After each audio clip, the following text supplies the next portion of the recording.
14장입니다. 어떻게 해서 이탈리아의 군주들은 나라를 잃게 되었는가? 이 당시에 프랑스와 스페인 쪽은 나라 국가가 있었고요. 이탈리아는 계속 오랜 동안 도시국가로 몇 개로 나눠져 있었죠. 그래서 이런 얘기를 하고 있습니다. 신생군주 2점. 역량 있는 군주는 더 깊은 감명과 큰 애착을 가진다고 되어 있죠. 인간이란 과거의 일보다 현재의 일에 훨씬 더 많은 관심을 가지기 때문에 신생군주가 더 많은 감명을 주고 애착을 가지게 된다는 거죠. 인민들이 새로운 군주국을 창건하고 훌륭한 법을 만들고 강력한 군대를 세우고 모범적인 행동을 함으로써 나라를 정비하고 강화시켰기 때문에 그렇다는 거죠. 그 다음에 현명한 지배자들은 인민의 지지를 확보하고 자신의 군대를 유지한다고 되어 있습니다. 그래서 권력을 잃은 군주는 군사적으로 취약하게 돼서 인민들이나 혹은 귀족들이 군주들에게 적대적으로 변한다는 거죠. 그 다음에 군주는 자신의 역량에 의존해야 된다. 그래서 168쪽 보면은 운명이 아니라 자신의 무능함을 탓해야 된다는 거죠. 국가를 잃게 된 군주들은 그런 겁니다.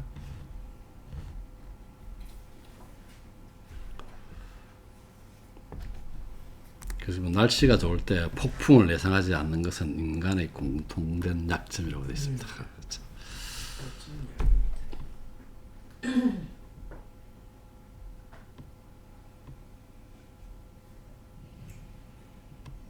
그럼 또 사람은 누군가가 자기를 일으켜 세워줄 것이라고 기대하고 넘어져서는 안 된다는 거예요.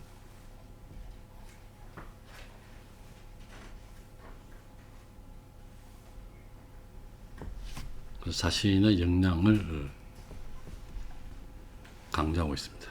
그 다음에 보면서 방어할 생각은 안 하고 도망갈 국민을 옆에다가 선조하고 메모를 딱 해놨어요.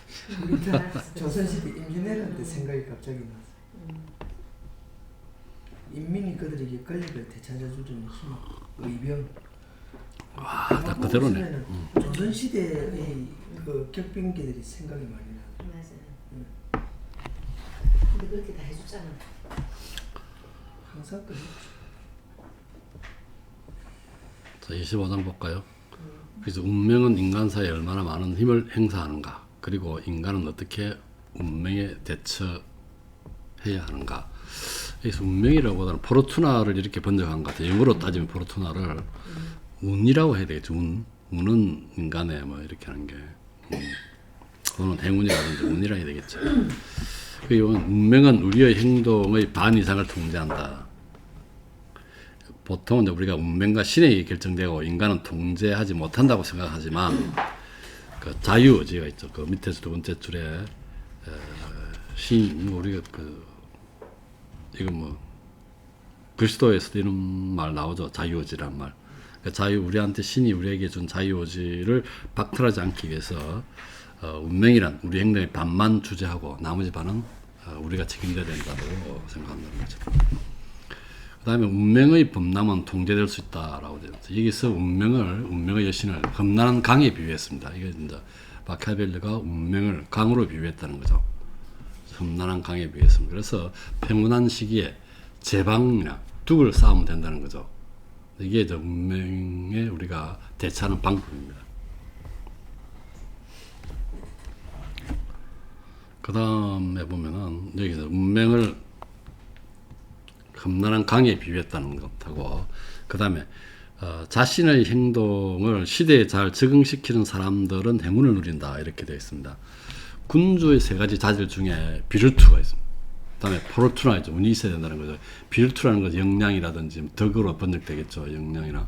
그 다음에 포르투나 운입니다. 그 다음에 네체시타라고 네체시타. 시대의 요구에 합치하는 겁니다. 피전성이나 아니면 시대의 요구 이런 걸 네체시타. 이 세 가지가 군주가 지녀야 될 역량 이렇게 볼 수 있는 것이죠. 이 말은 대처 방식이 시대와 상황에 적합할 때 성공한다는 거죠. 인간은 상이한 방법으로 접근합니다. 신중할 때도 있고요. 그 다음에 여유 있을 수도 있을 거고, 가감할 때도 있고, 그렇죠.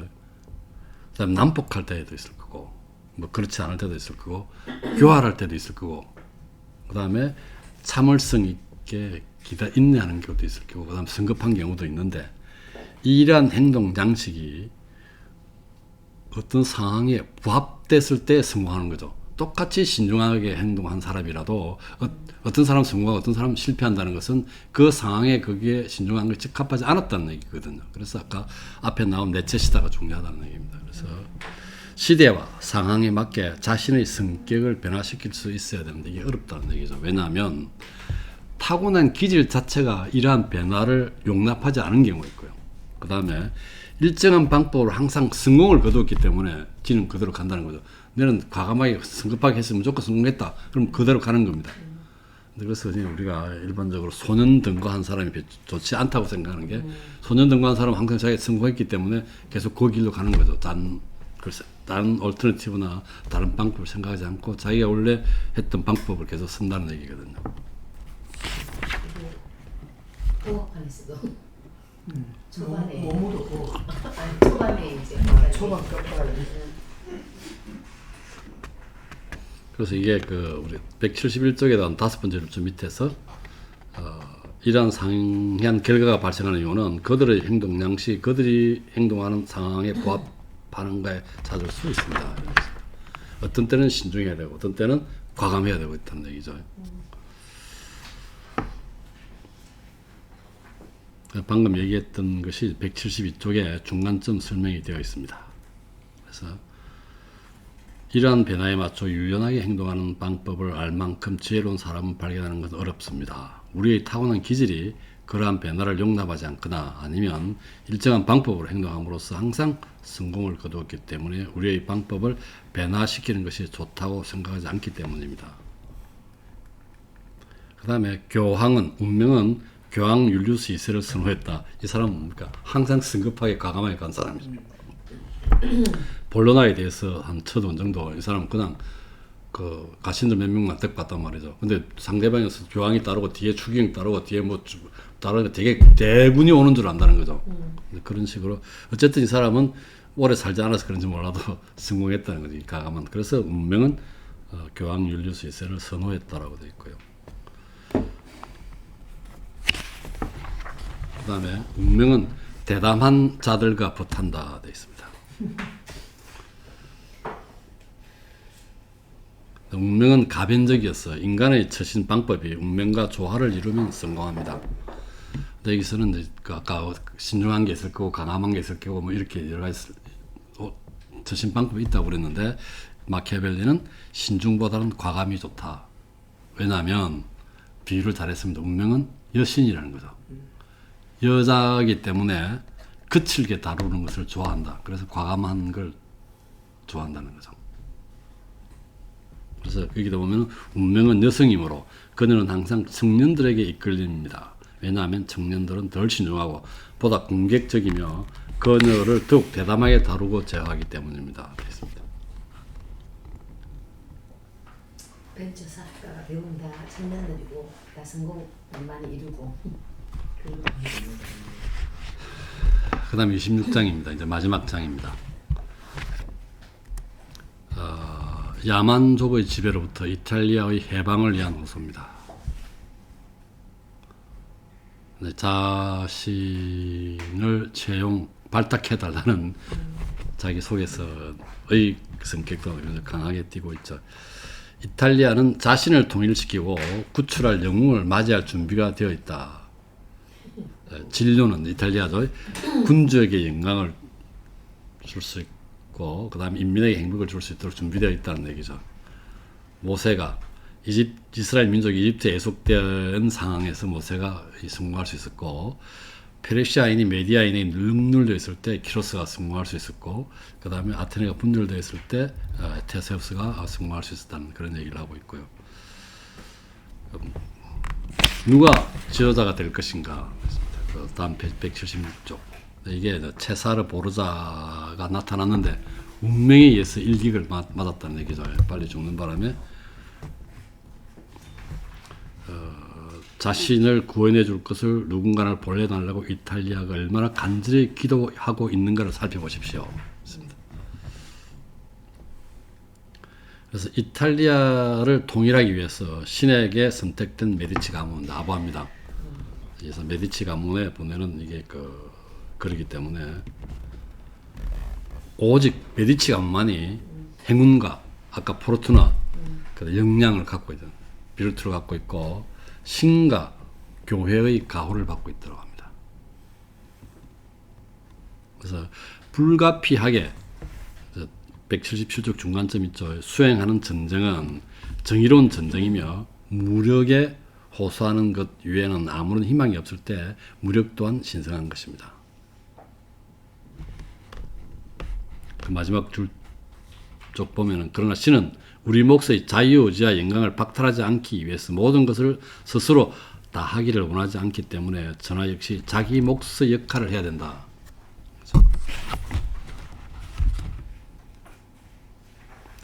그 다음에 이탈리아가 필요로 하는 것은 단지 지도자뿐이라는 거죠. 좋은 진료가 있다는 거죠. 개개인의 탁월한 역량을 갖고 있고 역량 있는 지도자가 결례됐기 때문에 이랬다는 얘기입니다. 그래서 이탈리아의 지배자들은 충직한 신민들을 구성된 군대가 필요하다.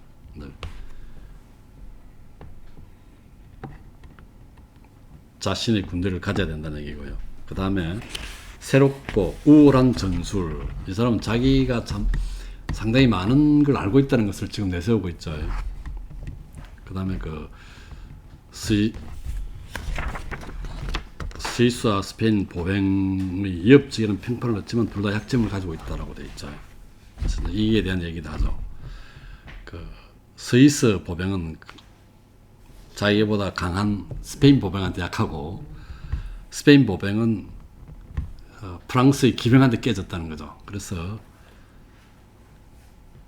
새로운 보병 편제를 만들면 된다는 얘기를 하고 있습니다. 군사적인 측면에서도 내가 좀 알고 있다는 것을 표를 내고 있는 것이죠. 사실은 우리가 제2장관에 임명됐다 하지만 우리 지금 보면 중앙 관청의 과장급쯤 됩니다. 이 지금 마키아벨리가 했던 그 역할이 사실은 제2장관이라고 우리 책에 되어 있는데 사실은 그게 우리로 보면 과장급 그러니까 대부분 후보자들이 3명인가 4명이 올라갔는데 지만 대학 안 나왔어요. 3사람은 대학 나왔는데 그래서 3사람을 제끼고 자기가 이제 표를 제일 많이 얻었어. 흰콩과 검은콩인가 찬성하면 흰콩을 던지고 반대면 검은콩인가를 던지나 봐요. 검은콩인가 던지는 흰콩을 지가 제일 많이 얻었나 봐요. 물론 그 뒤에 군대도 군사위원회도 소집되면서 거기도 위원도 되고 그랬는데 우리 지금 보면 과장급의 위치인데 중요한 역할을 좀 많이 맡은 걸로 역량이 있어서 그런 걸로 되어 있는가 봐요. 그래서 여기도 새롭고 우월한 전술에 대한 얘기를 하고 있습니다. 그 다음에 이탈리아 통일을 위한 마지막 근거입니다.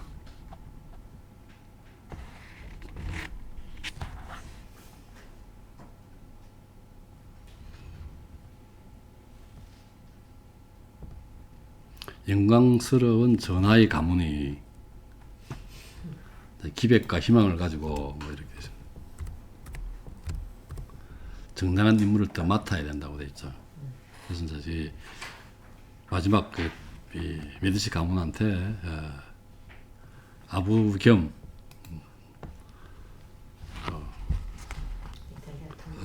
이게 자기 주장을 펼치고 있습니다.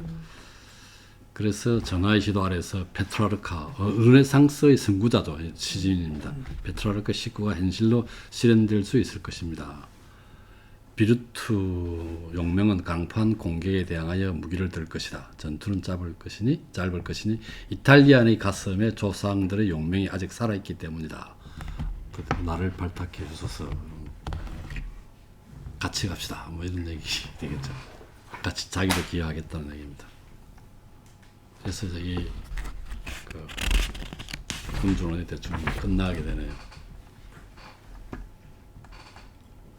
여기 써보면 아까 앞장입니까 나왔던 그 군주가 가져야 될 세 가지